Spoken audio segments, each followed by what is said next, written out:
Hello, everybody. Rosie and I are out for a walk.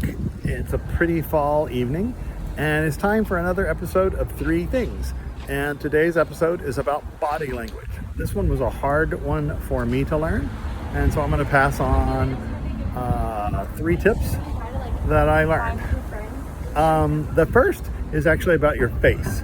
I smile a lot, and I don't know, my resting position of my face is often in a smile.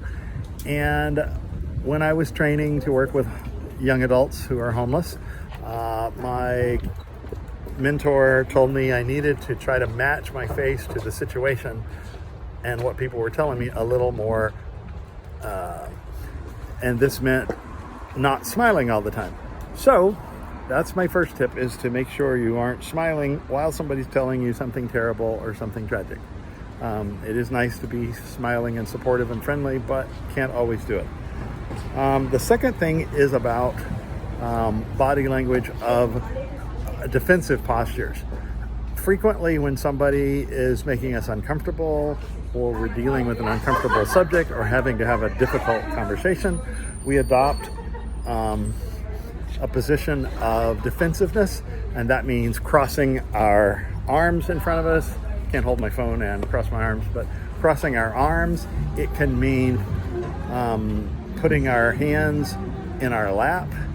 It can mean those types of things. And we want to instead have an open body position, which is hands at our sides, or sometimes people put one hand in their pocket. That seems to work. But anyway, that helps. And the third one is actually about your body position in terms of how you stand.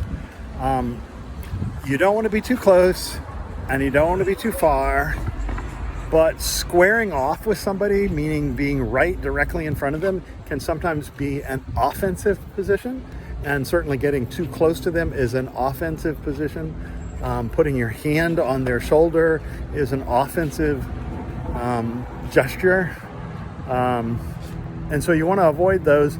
And a long-term mentor in the homeless space suggested something a long time ago that I do find works a lot, which is actually stand sort of diagonal to them. So if the person is directly in front of you, you could choose to be, 3.5, 4 feet away from them, but exactly squared off with them. But you will have better luck if you simply take one foot and pivot it backwards half a step.